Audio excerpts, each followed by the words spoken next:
Chapter 6. The Meeting in Washington. A month or two later, the alarm sounded again.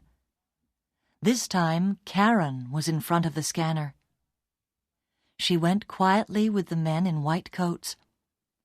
But after her shower, she asked them a lot of questions about safety in the factory. They didn't answer any questions. They just got angry. They knew she was on the union committee, and they were afraid of her. All the managers knew that Karen was on the committee because she always had a notebook in her hand. In her notebook, she wrote down all the scanner alarms, every shower, and every other danger in the factory. She asked a lot of people a lot of questions, and always wrote the answers in her notebook. The notebook was getting full. In September 1974, the Union Committee had a meeting. Everybody could see that safety at the factory was getting worse. The committee decided to write to the union leaders in Washington and ask for help. 2 days later, there was a phone call from Washington. The leaders wanted to see the Union Committee immediately in Washington. For Karen, this journey to Washington was a big adventure. She wanted to see the White House and all the other famous places in the first city of the USA. But she had very little free time. She spent nearly all the time at a long meeting. At first, the leaders just listened to what Karen and the others said about the factory. Their faces got more and more unhappy. Karen explained what was happening. The managers take photographs of the fuel rods to check that they are safe. But I know that they are secretly changing the negatives of the photographs. And why are they doing that? Because the photographs show that the rods are not safe. Suddenly, one of the leaders said to Karen, "Do you understand what you're saying, Miss Silkwood? The lives of many people could be in danger if you're right. Uranium is very, very dangerous."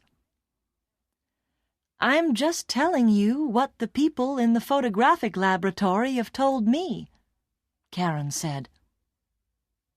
"If this is true, the government will close your factory. Do you understand what that means? A lot of people will lose their jobs. The story will be on the front page of every newspaper." Karen looked unhappy. "Will it? We only want the managers to change a few things and to be more careful about safety." "I think it's already too late for that." After the meeting, one of the leaders stopped Karen outside in the corridor. "Just come with me for a minute, please," he said. He took Karen into a small room and closed the door. He didn't want anybody to hear them. "Karen, we need proof about these negatives.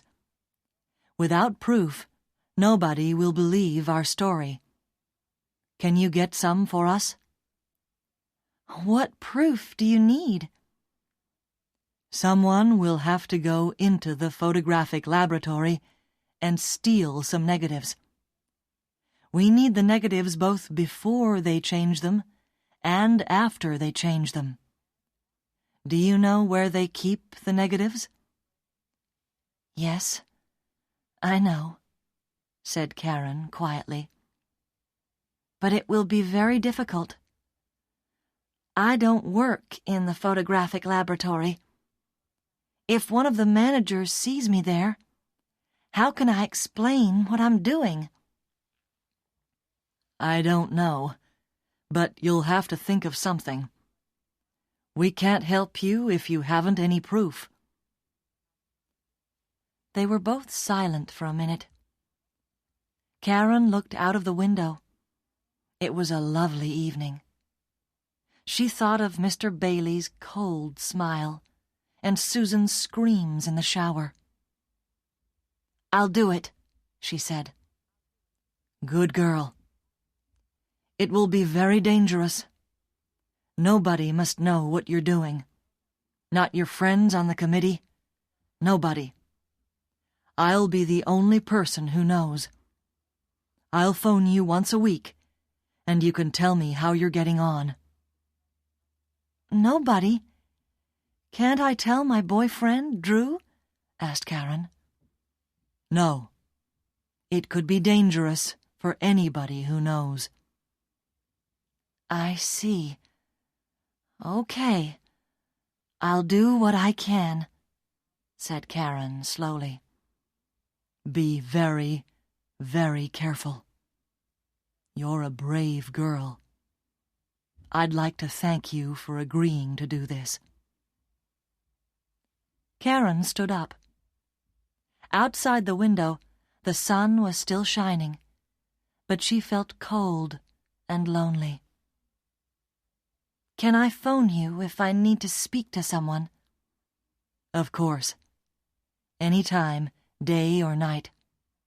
This is my card with my name and phone number." Karen took his card. She saw that his name was Pete.